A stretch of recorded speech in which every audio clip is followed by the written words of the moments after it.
Hi friends, मैं पुष्पा मौर्य अपने YouTube channel Hindi online classes में आपका स्वागत करती हूं। तो आइए दोस्त, आज मैं फिर आपके लिए लेके आई हूं आधुनिक हिंदी कविता से कालिदास कविता का अर्थ, जो कि नागा अर्जुन का है। यह कविता सतरंगे पंखों वाली में नागा अर्जुन की कविता है।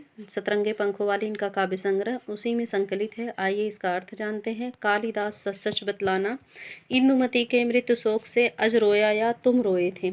कालिदास सच सच बतलाना, यहाँ कालिदास ने जब वर्णन किया था, कालिदास का वर्णन ही है। जब नागा अर्जुन लिख रहे हैं कि कालिदास ने जो कविताएं लिखी, जो अपनी पुस्तकें लिखी थी, उसमें उन्होंने कहा है कि कालिदास सच सच बतलाना, इंदुमती के मृत्यु शोक से अज रोया या तुम रोए थे। कालिदास ठीक ठीक तुम बतलाना, जब इंदुमती का मृत्यु हो गया था, उसका मृत्यु शोक हो गया था, तब अज यानी कि इंदुमती का पति रोया था या तुम रोए थे। तुम इतने लिखते हुए भावुक हो गए थे कि पता ही नहीं चल रहा है कि ये अज यानी कि इंदुमती का पति रोया था या कालिदास तुम ही रोए थे।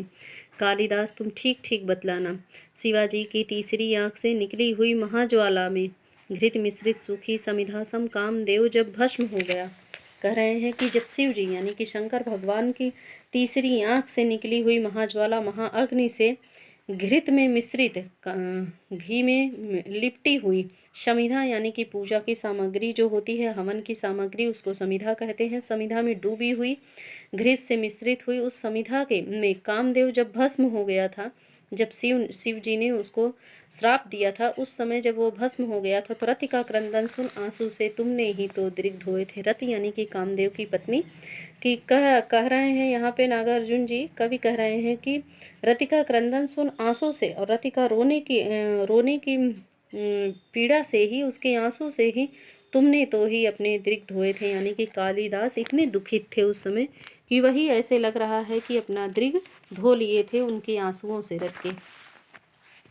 फिर कह रहे हैं कालिदास सच सच बतलाना, रति रोई थी या तुम रोए थे। कालिदास तुम ठीक ठीक बतलाना, उस समय कामदेव की पत्नी रति रोई थी या तुम ही रोए थे। वर्षा ऋतु के स्निग्ध भूमि का प्रथम दिवस आषाढ़ मास का। फिर कह रहे हैं वर्षा ऋतु में आषाढ़ का पहले महीने का जब आगमन होता है, तब देव गगन में श्याम घन घटा विधुर यक्ष का मन जब उचटा। फिर कह रहे हैं उस समय अपनी पत्नी से दूर रहकर जीवन जी रहे यक्ष का मन उचट कर व्याकुल हो उठा था। उस समय वो कह रहे हैं कि उसने बादल से क्षमा याचना भी की थी, उसने बादलों से क्षमा याचना की थी, और चित्रकूट के सुभग शिखर पर और चित्रकूट के सुंदर पर्वतों पर उस बेचारे ने जिसके द्वारा संदेशा भेजा था उन पर्वतों पर, उन पुष्करावर्त मेघों का साथी बनकर उड़ने वाला कालिदास सच सच बतलाना। और कह रहे हैं कि उन पुष्करावर्त मेघों से ही जो मेघे हैं, वह जैसे लग रहा है कि पुष्प बरसाती हुई उड़ने वाली उन्हीं के साथ उसने यह भेजा था। फिर कह रहे हैं कालिदास सच सच बतलाना, पर पीड़ा से पूर हो, थक थक कर हो, चूर चूर हो। कालिदास तुम ठीक ठीक बतलाना कि उसकी पीड़ा से परपूरित होकर, थक कर और चूर होकर, थकान के कारण शारीरिक पीड़ा से जो परेशान होकर ही अमल धवल घिर के शिखरों से स्वच्छ श्वेत पर्वत की चोटियों पर ही प्रियवर तुम कब तक सोए थे। फिर कहा जा रहा है कि कब तक तुमने वहां पे विश्राम किया था। रोया यक्ष कि तुम रोए थे। कालिदास सच सच बतलाना, कालिदास तुम ठीक ठीक बतलाना, उस समय यक्ष रोया था या तुम ही रोए थे।